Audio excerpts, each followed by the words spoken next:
So when did you become the head football coach? In 1970, the spring of 70, the coach at Whitman left. And that's my local high school. And it's a great story.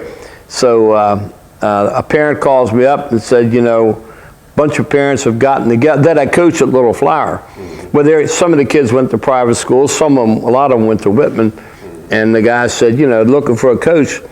Are you interested? And I said, yeah, I am interested.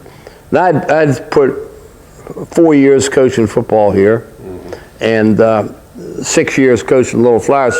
So I thought I knew everything, and I found out I did not. But so anyway, I go to Morgan. Always told me, he says, you work hard here. When you want to make your move, let me know, and I'll see what I can do. So I go into the office and I say, hey, Morgan, the head coaching job's open at Whitman High School. He goes, oh yeah. He goes, typical Morgan. He always asked you questions he knew the answer to. So you couldn't lie to him. You couldn't lie to him because he always knew before he would ask the question. He said, who's the principal down there at Whitman? And I said, his name is Dr. Shaw. And Morgan said, Darryl Shaw? I said, yeah. He said, hold on.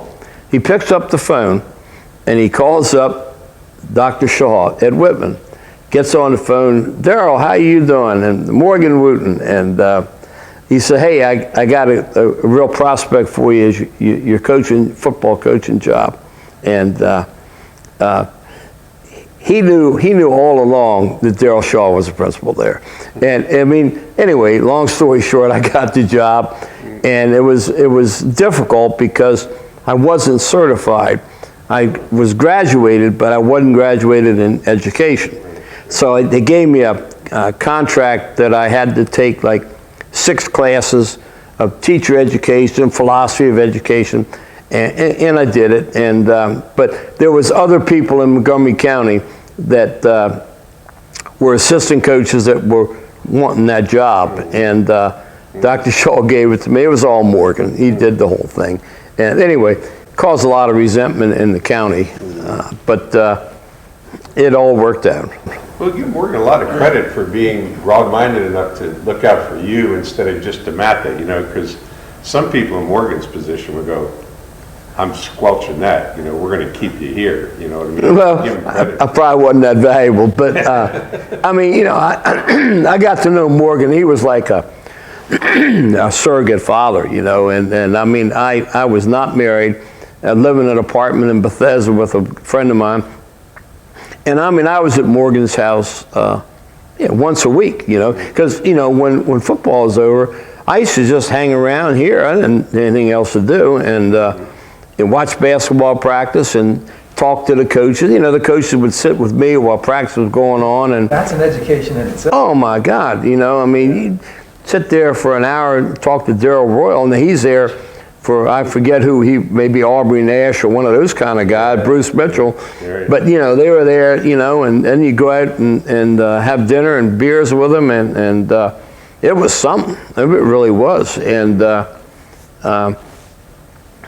so we went to Morgan's house a lot. Kathy made dinner, and I mean, the kids were like 3 toddlers, and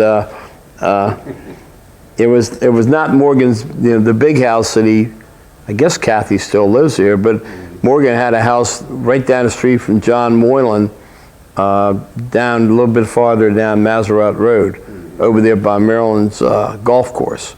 And that College Park, I don't know the name of it, but anyway, he that was on the way home, and I mean, I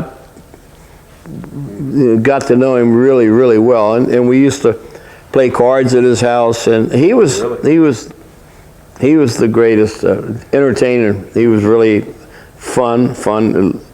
He'd bet you on anything, and he always won. He always won. You'd be standing in a hotel, and there'd be 4 elevators, and he'd say, which one do you think's going to open up?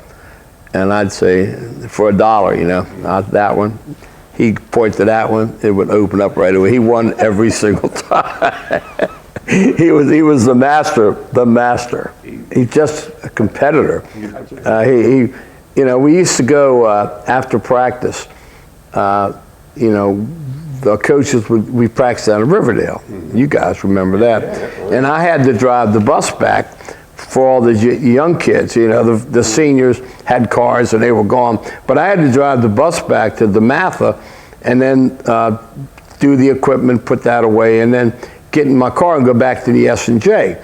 And they were all in these 2 front tables at the S&J every 4 nights a week.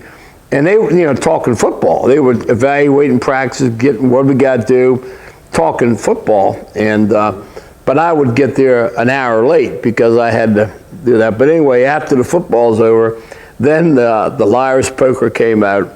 And you don't ever want to play Liar's Poker with Morgan, because oh God, he was the greatest. I mean, he lost money every single night. I mean, honest to God. And then if we stayed late, we got on that shuffle pool back in the back. Yeah. And I'll never forget. He always said, it's just like shooting a foul shot. You got to roll it off your index finger, and he would win.